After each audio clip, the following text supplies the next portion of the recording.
Hey everyone, welcome back to the Beauty School Bobby podcast. I am here today with Keya Neal, somebody that I got to meet in Chicago that I just feel like was meant to be from the second that we met. I'm so excited to talk to her. When we met, it was, like I said, just instant connection. Immediately knew that I wanted to talk more and I wanted to share everything that she's doing with all of my listeners. So I'm so excited to have you here today. I wanted this to be in person because I'm obsessed with you and I want to like hug you through the computer right now. But at least we get to be here on Zoom. So Keya, how are you? I'm good. I am so excited. First of all, let me just tell you, you are a dream, right? And the same was for me when I met you. I was like, I've got to know her. It's just you're a magnet of positive energy, and I just cannot imagine not having met you for this moment. So, hello, everyone. I am so excited. My name is Keya Neal, and I am ready because you've already told me you've got some questions, and I am ready to share with your audience exactly who I am and what we do. And so let's get going. I'm excited to jump in. So I know that you are an educator, but you're also, and this is in your Instagram bio, which I thought was really interesting. Obviously, we'll tag, plug all the things here in a little bit. But you are an industry advocate, Yep. and so you are someone that is doing something very different in the industry. And I think what's really cool is we meet a lot of stylists, we meet a lot of salon owners, we meet a lot of beauty professionals. Industry advocate is something that I think is just a little different, and it's really, really special. So I'm happy that not only did I get to meet you in a way of, obviously being at ABS, I got to see you win an award, I got to see you present, like all of the things. But I think what's really cool is you were there as an advocate for the industry. And so I want to talk to you a little bit about what you're doing in that way, because like I said, it is different than I think what most people see from the beauty industry. So I want to talk to you about that. So as an industry advocate, what does that mean to you? What are you doing every day? You've got a couple of programs I know that we're going to talk about from the color culture, texture versus race, but tell me kind of what it is that you're doing right now in this moment. So let me just give a little bit of background, and I probably should have said this in the beginning, but I'm the founder of the Color Culture, which is an educational company circumventing around color. It really focuses on color education and it's brand agnostic. Texture versus race is a movement, but by being a movement, it underscores the fact that hair is a fabric and not a race, and that we believe that the beauty industry, along with the church, has been the most segregated institutions left to be overtly segregated. Right? They're the only institutions left. So one of the things that we do is we share knowledge with people about how to be very diverse, how to work on all textures of hair. But we also advocate for education, for conversation around the social issues that allowed us to be segregated from the beginning. So we create safe spaces. And when I say advocate, meaning that I tackle the issues that we have in the industry and I bring it to the people or the powers that be that have the ability to make change. So there are some voices and some people that are feeling things and going through things and really just the truths in our industry that are not being spoken about. And so my job is to speak loudly and speak truth to power. And that's what we do, whether it's from the educational part, whether it's speaking to the schools, whether it's speaking to the exam boards, really calling attention to that, the representation, brands, marketing, repos, like we tackle all the different pain points. But we also create safe spaces for people to have the conversation to come to resolve. Yeah, I think it's really special because what you obviously have an amazing team behind you and you have a lot of people in this with you. But whether you want to admit it or not, because I know that you are very humble, this is something that you're carrying and that you've carried for a long time. I was asking you when we met just kind of about your career path because you look 12 years old. So I'm like, surely she's new in the Oh, industry. y'all, come on now. You see what I'm saying?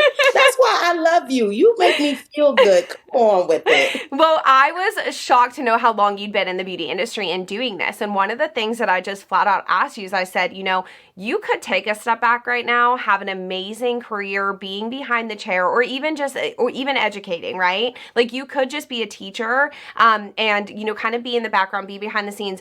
you've chosen, or, I don't know if it's maybe a feeling of this is a gift that you've been given, this voice that you have.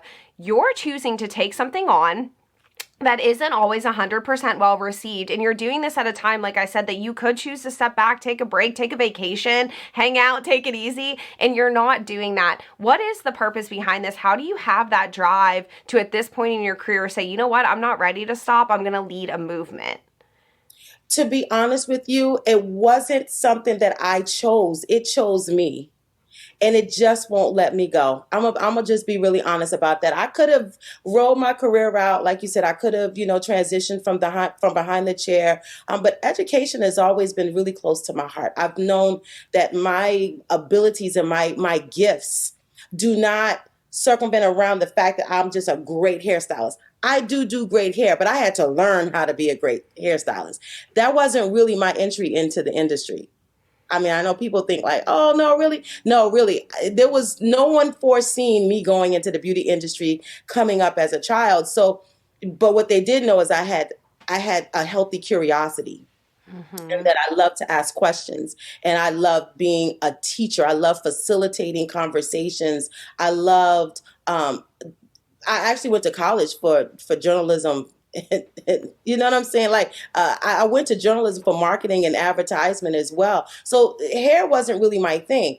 This movement has attached itself to me because of my journey through the industry and having such a multifaceted perspective of everywhere in the industry. I can speak to you from a stylist to a salon owner to a platform artist to a commission worker to, I mean, there's so many ways, right? Independent. I can speak from so many ways, and I've seen so many things, to be honest with you. And I think that's why I've been chosen for this task at this time. And this is the shift. This is my next moment and periods in life, is to use what innately lives in me to serve a industry that I love so much. And I don't know exactly what lies ahead, but I know in this moment, I couldn't let it go. And it wasn't something that I said, oh, I'm just going to start a movement. Let's just put it on paper. I, like everybody else, just had something to say. I had an opinion. I had an emotion. I had a response. And from there, it just grew. I would love to say that I just one day sat down with a pen and paper and said, here it is. But that's not really how it happened. So I believe that God has just simply placed me here at this point in time. This is my journey.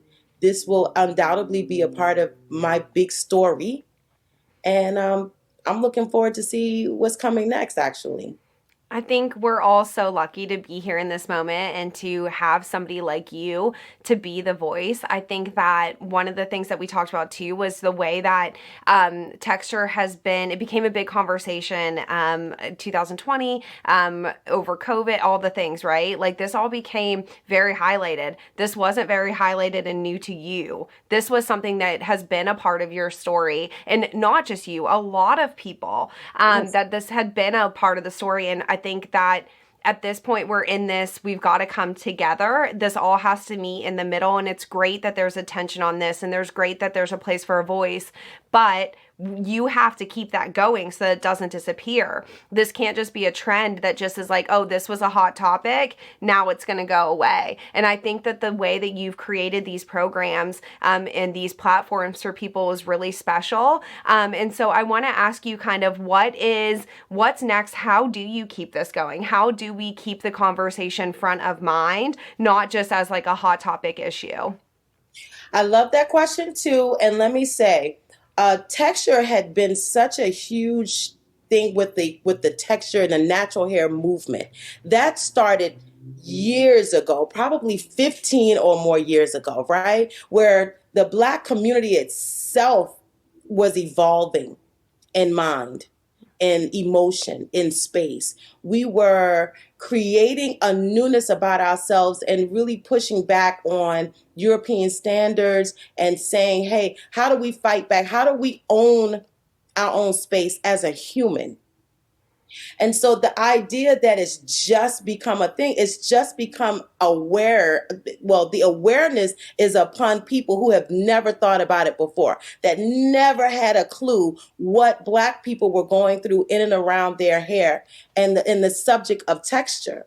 So texture versus race came even for me, I'm going to tell you, it started for me late. I was not a texture stylist, and I have to give that background because this is Mm-hmm. why it's so important to keep it at front and at top of mind, is because for me as a stylist that was inundated with straightening the hair, relaxing the hair, smoothing European standards, having to comfort and save women who were being viciously attacked through their hair. My entire career, that was my career. So when I started working at a multicultural salon and I was being able to do more than just one texture, and my mind started to expand, I didn't really I understood at that point. I didn't know for sure, right? Like how different the communities were in the industry, but I also knew then during that time that there was a whole other, there were two different cultures, two different industries going. There was a Black community and then there was a white community. And I got to see both. And I was like, oh my God, I was floored. So in my quest for color education and being able to become board certified with the American Board of Certified Hair Colors. I don't know if anybody knows them. They were an all white organization, but they were considered sort of a staple. Like it was one of those things that if you got their certification, you did something. So I got their certification, and they were the ones that kind of really brought it to the table for me and said, we want you to do Black hair color on Black people and teach white people how to do Black hair. And I was like, now y'all supposed to be the top 1%. Mm-hmm. You trying to tell me? And I think at that point I just kind of had that, yeah, enough is enough for me. And I really, really had to ask the question. And along the journey, here's what happened. People started to open their minds and go, yeah, why is that though? Yeah, how does that happen? And not just Black people, everybody. We've created allyships. We created the idea back in 2018 that you had to stand for something. And so to bring this question to a close, how we keep it at top of mind is keeping them accountable. Because in 20, when George Floyd was murdered, everyone in the racial uprising responded. They Mm-hmm. reacted. They didn't respond. They reacted. And they put Black blocks up. And they stood in solidarity with the social injustices. And they said, we're going to be committed to doing X, Y, Z. And they created these lists and they checked off boxes and tried to meet number quotas. But now we're at a point where it's not popular. People are so inundated with Blackness that they're tired, to be honest with you. They're tired. And they don't want to hear anything else about diversity, equity, and inclusion, to be honest. And that's what we're seeing. The fire is going out. But you know what? You know who has the ability to keep that fire lit? Me, you, and every other voice that continues to have the conversation, that continues to ask them, what are you doing? That continues to hold them accountable, continue to say, hey, can you open your books? Let's see what you're doing. Show me where you're making progress. Show me where you're making improvement.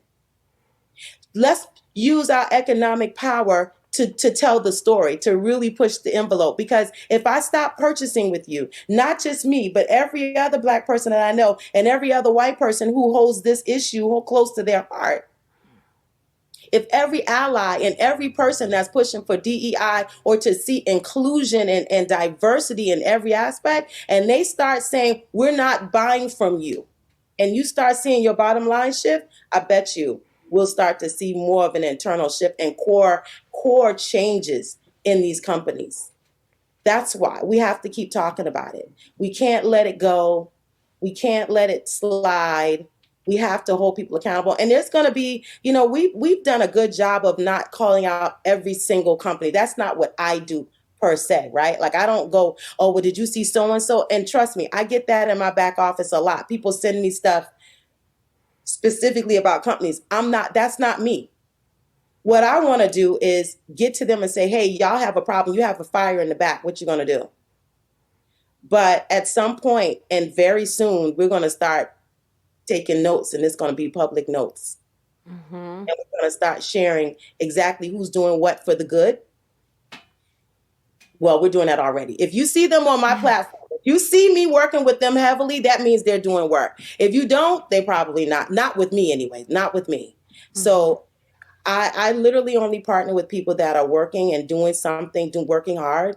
And but eventually we have to start calling people out and saying, this is what's going on. They need to make changes and make them accountable. So I hope I Yeah. answered the question. I know I kind of went around the mulberry bush on that, but I definitely feel like this is a great opportunity to really flush all of this out. Yeah, I agree. It's not always an easy conversation to have. I think on the school perspective, which a lot of our listeners are beauty school students or stylists that are recently in the industry, right? So I think that there's a moment in time, and I think that for you, it was going into the salon and really realizing, like, wait a minute, like, what am I doing? What am I contributing? Am I a part of the problem or am I going to be a part of the solution? And I think that is a very Hmm. I think that's an okay place to be in, right? Like I think that a lot of people I'm living in Tennessee, and a lot of the students that we have are very sheltered, haven't come out of their bubble yet, right? I think all of us have that moment where we're like, wait a minute, maybe the world isn't what my parents have always told me that it is, right? So I think that there is a point where you kind of, your eyes are open to it, okay? And then I think there's also a moment of like, okay, so now I'm starting to see the reality of the world. Now, what are we going to do about it? And I think it's so important. And this is why I feel like the industry needs you so greatly, is because when you go to that, when you're at that crossroads of I'm seeing it, now what are we going to do? You have a choice to listen to people, and maybe the people that are the loudest are not always who we need to be listening to.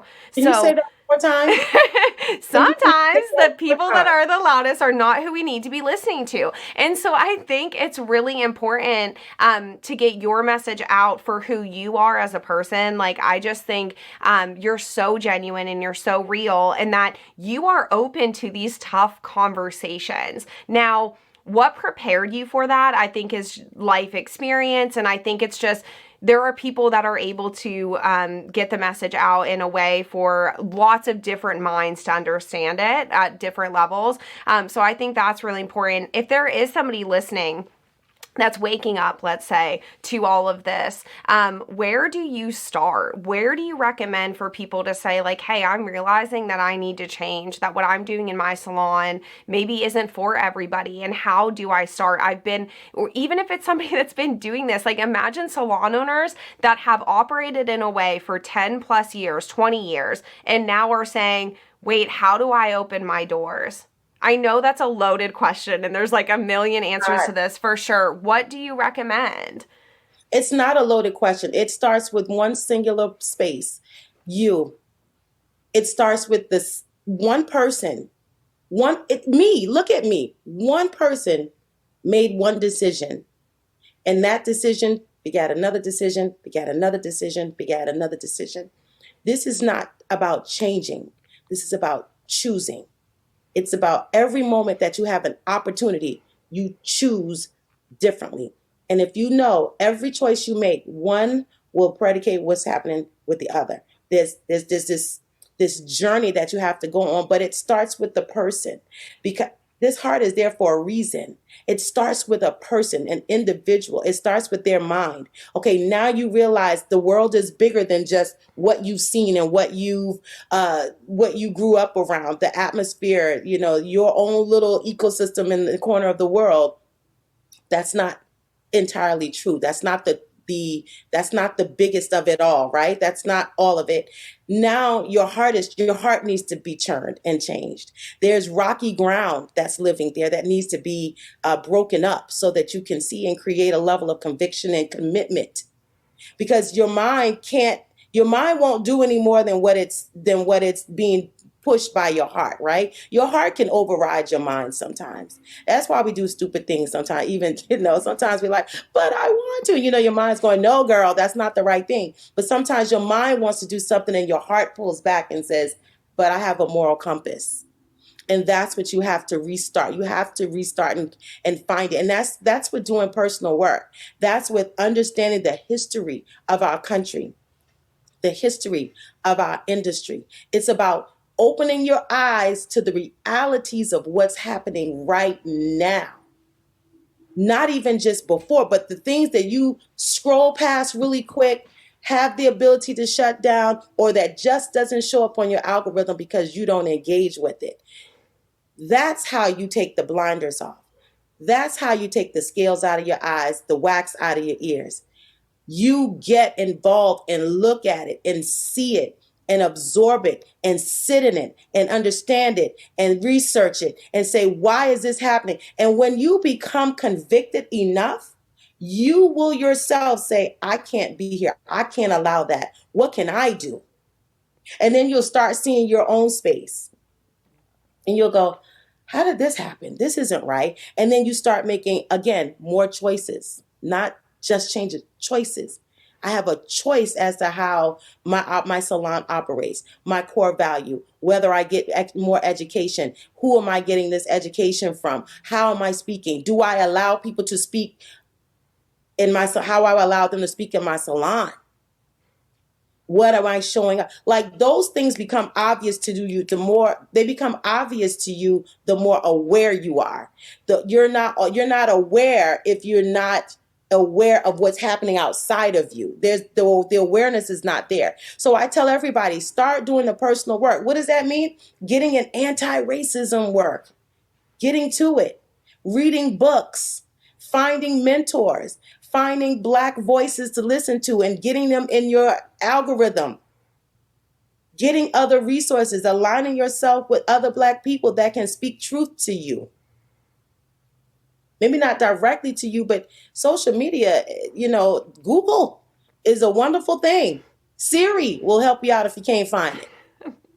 And I feel like there's a lot of spaces to get education, to get resources. But again, attaching yourself to people that are moving the needle and say, what can I do? How do I offer my resources? How do I spend my privilege? First of all, acknowledge that you have a privilege. And then how do I spend my privilege? How do I use my resources? How do I use my platform? How do I use my voice? How do I use my space? How do I show up better in the industry? How do I hire? How do I change how I hire? Taking accountability for your space. Taking accountability for the space that you hold in the industry, whether it was pushing us forward or keeping us back, acknowledging that and then choosing differently. I think that's so important, and I hope that there are people listening that can take that advice and say, you know what, I needed to know where to start, and now have some tips. Are you able to kind of share your story of being in a salon and what that looked like for you in the time that you started? Because I know that pushed you into this position that you're in, and like you said, your eyes were opened a little bit when you were in a salon. Are you willing to kind of share that story? I am. I am. I don't talk a lot about it. People hear it in bits and pieces, but I'm willing to really go there today because I think it's important to understand that particular journey. And I was just sharing with my husband yesterday that there are points in your life where things have significantly changed. Did you know that in this moment, your life has changed forever? And me working in this multicultural salon was that moment for me. One, I didn't realize what it meant to be a complete minority. Like I've always been a minority, but to be in a minority in a closed space was a whole other thing. Like the salon was all white, and then there was me. And my salon was very Black. Like, I was Black, the stylist was Black, the clients was Black. We did Black services, things that I did I did some multicultural hair. If I could catch them at the door before they ran out, quickly, when they realized they were in an all Black salon, I would get them. Like I've always had a multi-handed hand, but I didn't have the clientele that reflected it, not solidly. So working at this salon, I have never in my life felt so Black and so unprotected and so unsafe. Even the people that hired me, that gave me a space, were still the most violent people there. The people that worked next to me, the microaggressions, the wanting me to answer for all things Black.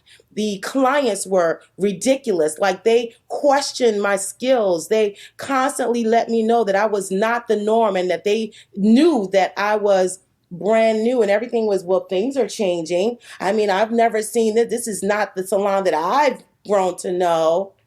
Are you sure you can do my hair? Oh my gosh, why do you do your client's hair like that? That you look like Aunt Jemima. I had a stylist tell me that because I was wrapping my hair up one and she says, you look like Aunt Jemima. Like the attacks that I had to endure were I had to question myself every day. Like, why are you going? Why are you putting yourself through this? But I understood quite early that, and I know this is going to sound really strange, but I knew early that I needed to see so that I could empower Black people. So it started like, let me tell you what's going on back here, and then I'll take the information over there. Because here's what I did learn.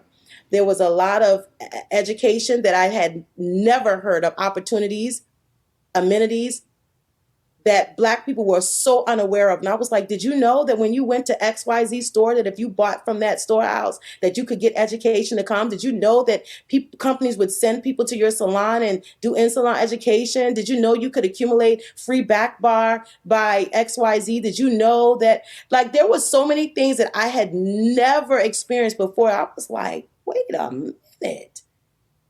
This is completely, so I felt compelled to stay. I didn't know I was building a story, right? I didn't know I was building a story, but I knew that I was kind of absorbing everything that I could so that I could go empower a community that I knew was being marginalized. I knew that there were a lot of deficiencies, redlining. Even the way we did business buying product was completely different. I was like, the first time the sales rep came, I was like, okay, he didn't bring his truck today.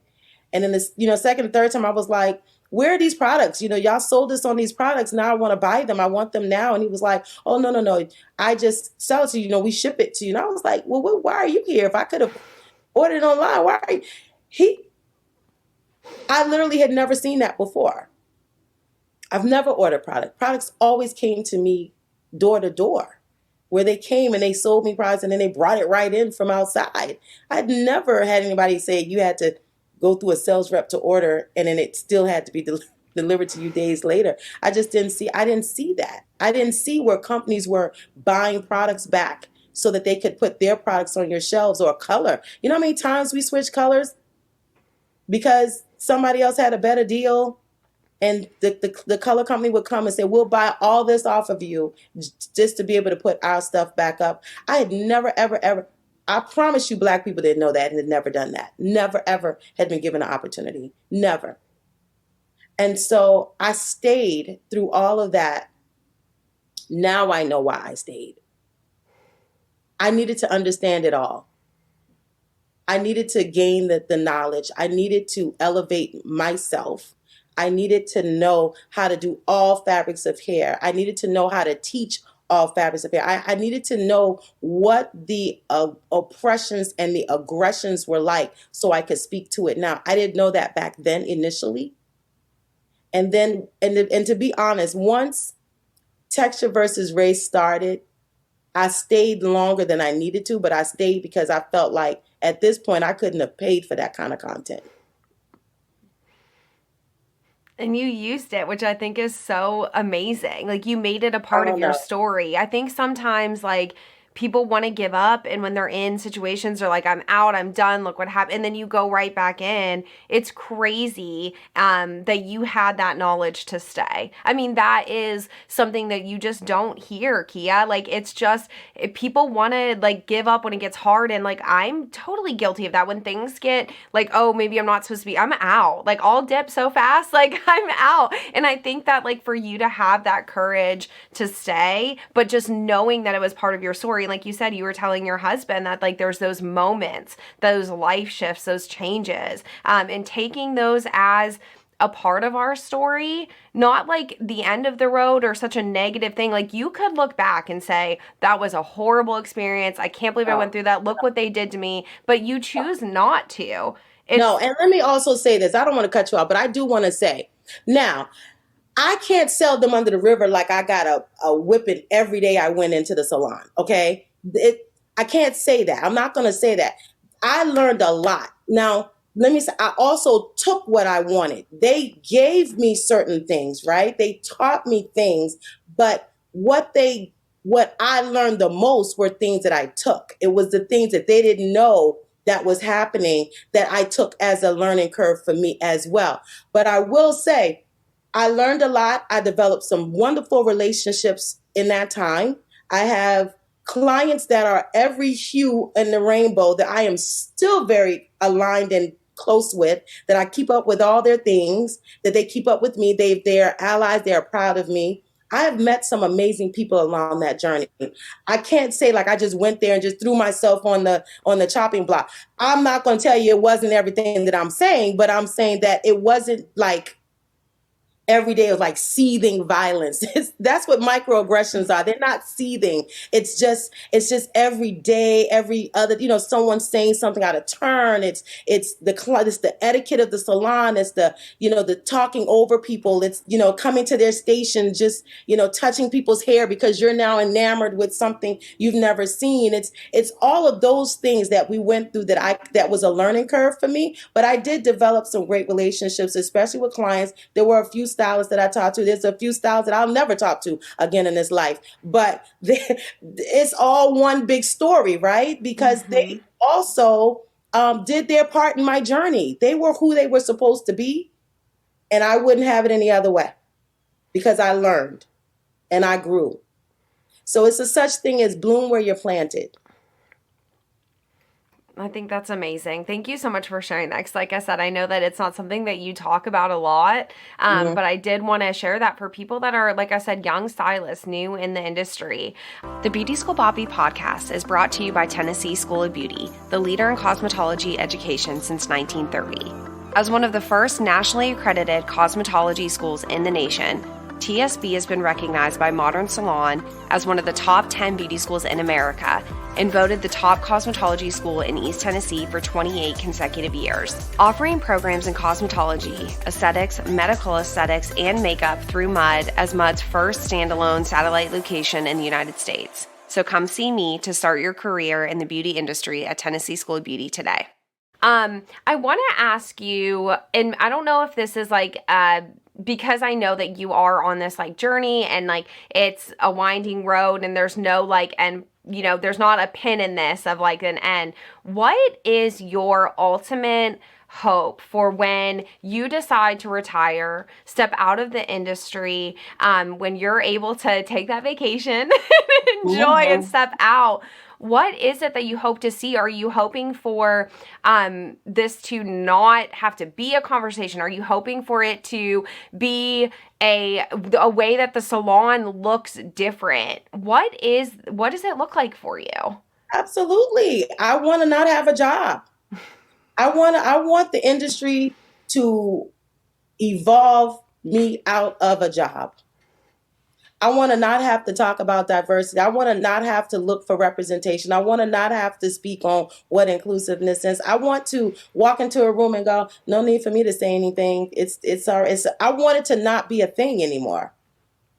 I want it to not be a thing. Now, I can't say even at that point I believe the industry. I'll probably just find another way to do something else and still be a part because I love it. But if they could work me out of this job, that would be great. Yeah. I mean, if I didn't have to speak on this and speak on these issues, I would be just fine with that because there's so many other things that I want to do in the industry on the way out that I could stand to not have to do this. I'll just say that. Yeah. Well, speaking of the things that you are doing, you are going to be in Baltimore, Maryland, hosting a town hall. So, talk to me about what that town hall looks like and why you're doing this. Who's invited? How do we get connected to that? Tell me all the things about the town hall. Absolutely. So town hall is a part. It stems from a moment at all of our Texture versus Race summits, right? And there's always this conversation like we're having right now. Where do I start? What do I do? Here's the resources. I don't understand this. I don't understand micro. I don't understand what representation looks like. Should I do it this way, that way? Like there's a lot of conversations that need to be had for understanding. And people are not having them. We're having them in too many different ways. It's like popcorn. It's like, well, I heard somebody said this. I heard somebody said we shouldn't say the word kinky. And then somebody else said, well, kinky's fine, but don't say coarse. And someone said, don't. It's a space where we can come together and have a conversation about specific topics for to be resolutionary. Um, it's not a space to argue the point. It's a space to hear different perspectives about any one or two or three subject matters. And it's coming up with ideas that we can choose to see and infect change in something.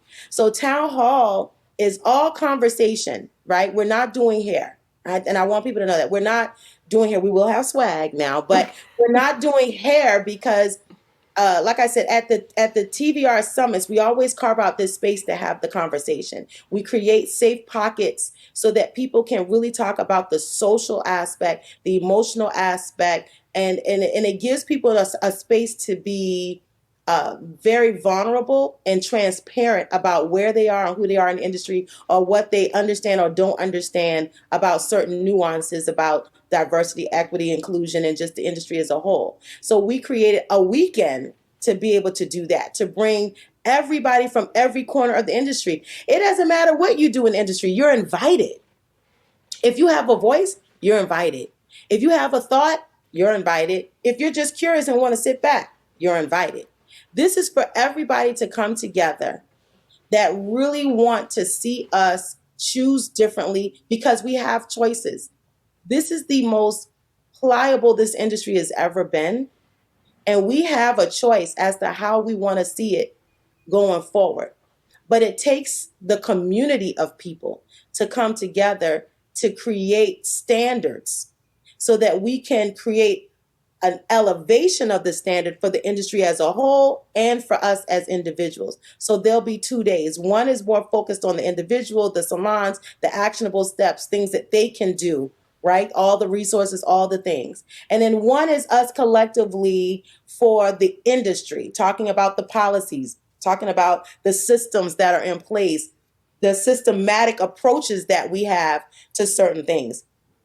If we can see that and we can say, well, how do I change that? What has to happen? Can I get understanding about why it is a certain way?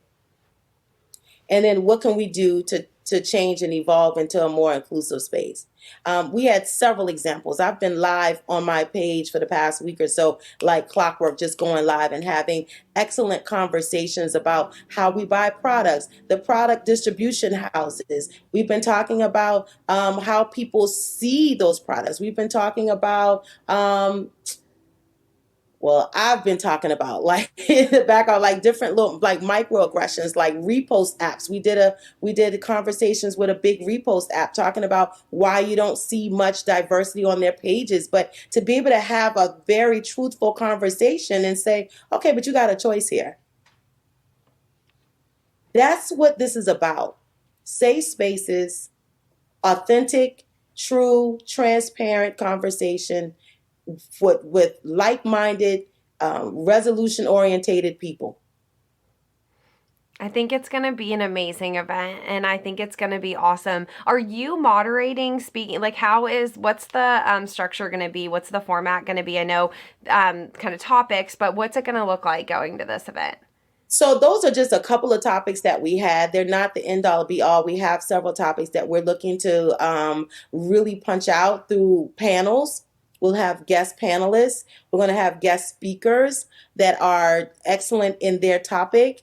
I am going to be facilitating. Of course, there has to be, order in any way, but there'll be open mics because we want people to be able to voice their opinions and voice what they're saying, and then other people to be able to respond. So it's not just I have the mic and it's here's the scroll of to do's, do's and don'ts. No, it's all of us coming together. What do we think about this? Can we offer this understanding? So between panels, speakers, open mic, and breakout groups, activities, we want to break people up. We want to say this is the subject matter or this is what we're talking about. Let's talk about it. Let's get to a point, bring it back to the collective group. And then there are also activities that'll be going on to help us evolve as individuals and as a group. Yeah. I think that's exciting. I cannot wait to see. Is there a way that this is going to be like put out after if you aren't able to physically be in Baltimore? Is the plan to do this like start here, maybe grow this into a bigger conversation, that is more interactive through across the country, across the world? Yeah, yeah, we absolutely do. But one of the things that I know, and we've been going back and forth, and my team is like, we got to make, let's do it virtual. Let's get some virtual, people in the space, and I'm okay with that. The problem with virtual is you can't control the energy virtually. See, when you come into a space, your intentions have to be pure and aligned, not in agreement with everything, but your intention has to be agreeable. Meaning, even if I come in and I say, I know I feel contention with this, and this, but if your intention is to just share your perspective and also hear, welcome. I don't need yes men. That's not what this is about.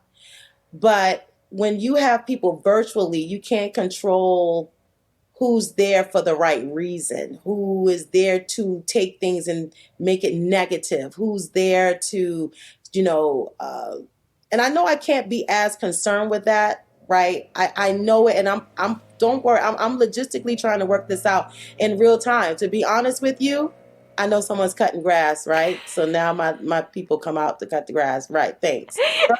First, it was my dog, my beautiful dog baby scratching at the door. I don't know if y'all heard that. I was like, told looked like I was distracted, but I was trying to text my husband, like, come get her. Now we got the grass. But let me sorry, y'all. But it's still good information. Don't worry Yes, about it. we are Overlook it. It's good. fine.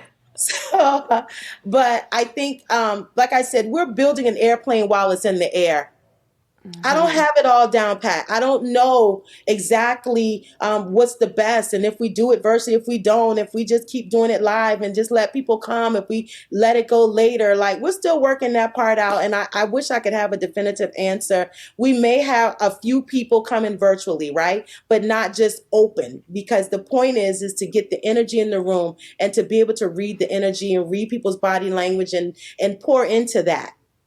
It's funny that you have that because I was actually, I mean, as I was thinking like, okay, what are you opening yourself up to by doing that? Unfortunately, it's something that like that obviously we all know, TikTok, the internet, I mean, it can be a dark place, right? Like it can be a very negative. How many times have we heard people taking social media breaks and like there is a reason for that. I think people like you and me are so connected when we're in person, that you get that energy, you feel that energy and all that stuff. I'm not a person that, although we do this online and all that stuff, I'm not somebody that wants to live in that world. I can't. Like, I have to be in front of people, I have to be with people, and I need to do that. I think that's an interesting point, is that there is a cap to how much we can, unfortunately, but it is just the truth, it is just reality, how much we can open it to that virtual world, because like you said, it's so easy for someone to sit there and just be negative and to be whatever and to not have good intentions coming into something like that.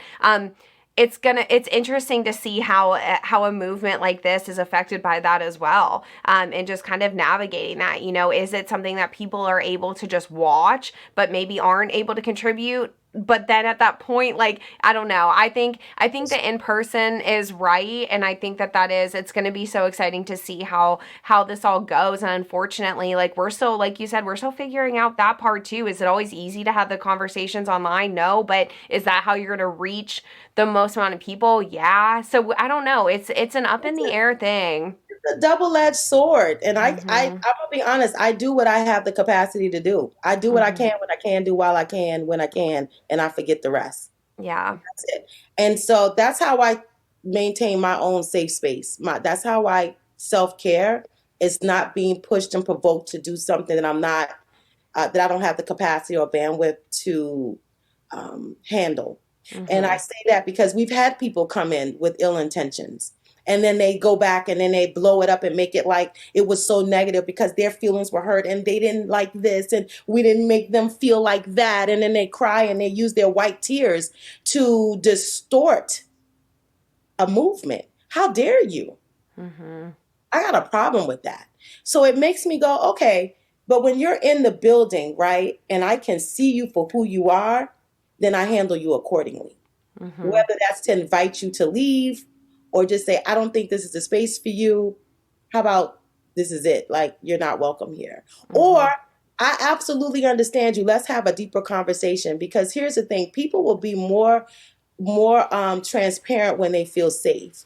And by safe, I don't necessarily mean comfortable. I just mean safe. Like there's no harm that's going to come to you. And Right. sometimes you can't control that on the internet because people are very shifty.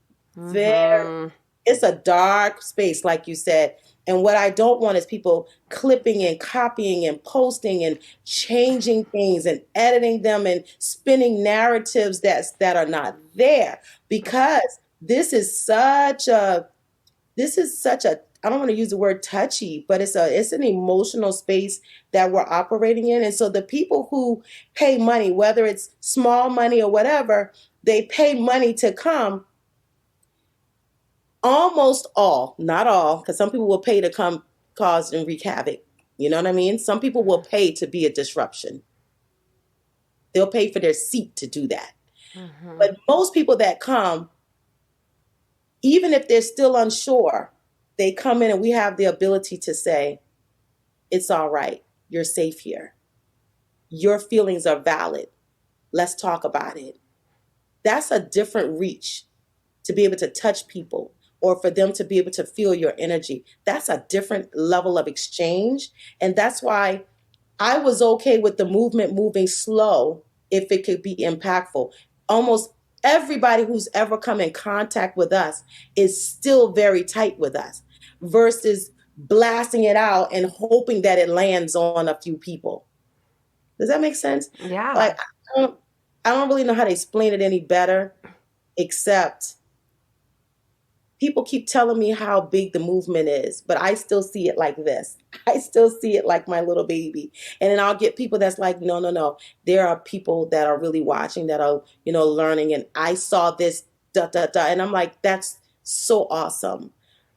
But it's not my intention. It was not my intention. Now, would I love to see the movement moving faster, broader and affecting more people? Yeah, but it's just going to take all of us to be feet on the ground to do it, though. Mm-hmm. I don't believe right now that I don't know. I'm not going to say that because I don't know what God has for me. Let me just say Mm-hmm. that I don't know what God has for me. Because if Oprah Winfrey calls me tomorrow and say we're going to put it on, we're going to be out there, then it's out there. So I'm not going to say that. I'm just saying Keya is doing it the way Keya can do it and can handle it. But if God says that it's going to be different, then it's going to be different.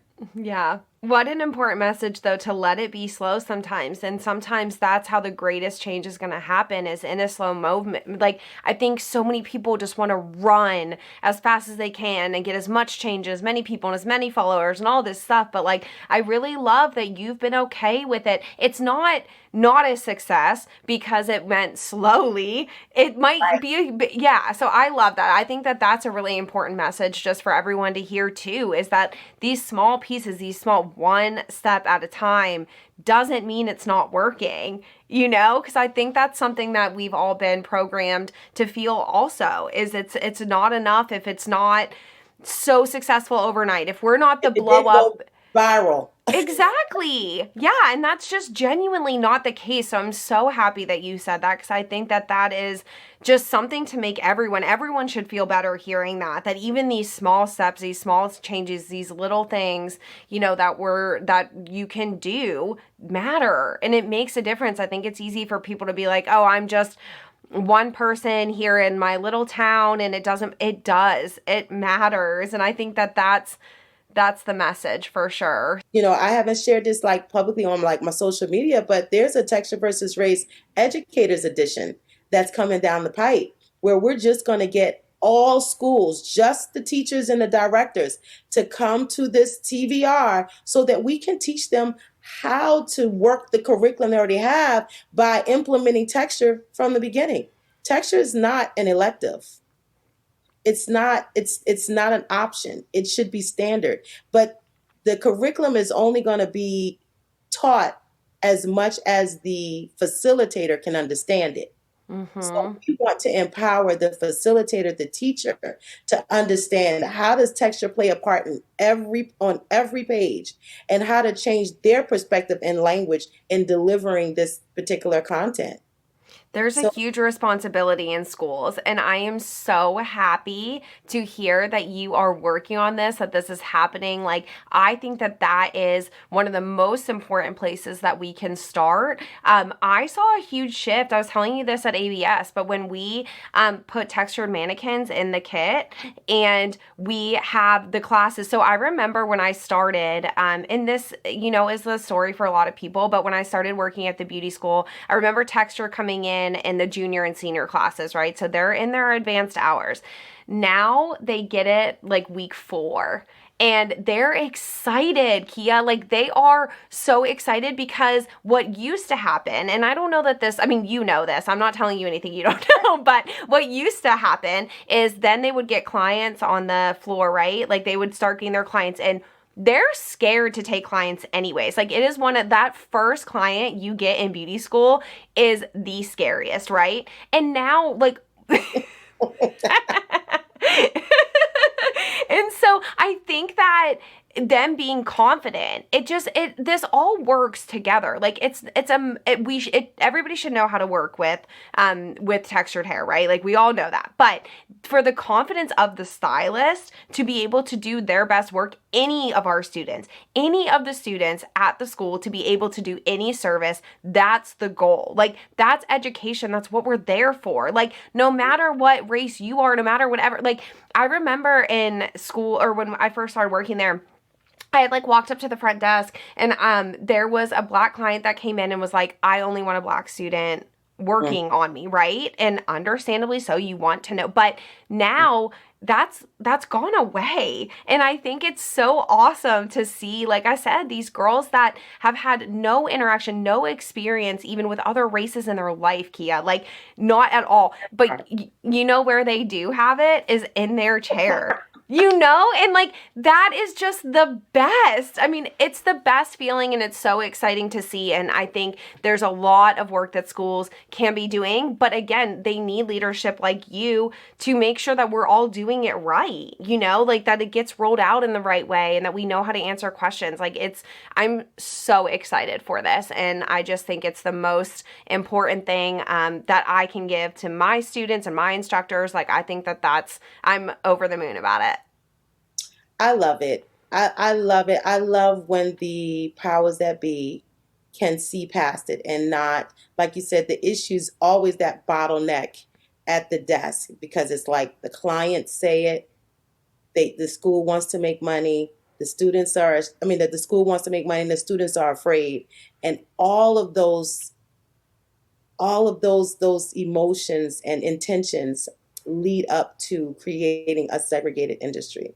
And Yep. as we begin to thwart that out, and the student gets exposure to texture before the client shows up, when the teacher is educated enough to know how to include texture in every chapter, every niche, in the understanding, and the owner understands that there's value in making sure that your students have a full-bodied experience in the program, and they are willing to forego $3 in exchange for the right thing to happen, the right experience to take place for the students. This is when we start to see the advancement. It really is. But everybody's going to have to choose and choose differently. So I'm excited to see it all happening. I'm excited to be a part of it. There are so many people that have come before me that have been screaming these same messages. There are people that work parallel with me, or even coming up before, even like recently, but before me, like that have had voice or have been trying to have voice in their areas that I always have to acknowledge. But I will say I acknowledge my part also, because I normally go, no, no, no, no. I acknowledge my part because we're working hard. We're working hard back Mm-hmm. here, like we really are. Yeah. And so it is very satisfying to hear people say, I, I saw some change, or I was able to do something to affect change. And thank you for empowering me, or giving me the courage, or giving me the information, or pointing me in the right direction even. That's very satisfying. It really is. We've got some work to do, but I do think that, we're working. So when people think of this movement and they look at my page and they go, well, why should I listen to someone who only has 15,000 followers where someone else has 1 million followers? Just think about this. The biggest messages are usually deep, not wide. Our message is deep. The people that have aligned themselves, they are aligned. You can get 1 million followers and still only get 0.0002% of people that's aligned with you. Mm-hmm. So just keep that in mind. I don't want to be wide. I don't want to be too big that I can't hold it. Mm-hmm. I want to be deep. Yeah. Well, I'm so thankful that we got this time together. I'm so thankful that I got to meet you. And I just can't wait for more of this and more time with you because I do think there's more for us. And I'm just thankful to have you in my life and thankful that you're in this industry and doing all the work you're doing. So I know your personal page is at Keya Artistically on Instagram. We can follow at the Color Culture and at Text Reverse Race on Instagram as well. So we will stay tuned for updates from the town hall. I cannot wait to hear how it goes. I'm so, so, so excited for you and just excited for everything that you have going on right now. Thank you so much for having me. This has been Yes. amazing, a great conversation. So thank you so much. Yeah, so we will see you soon and take care, Keya. Love you. Love you too, babe.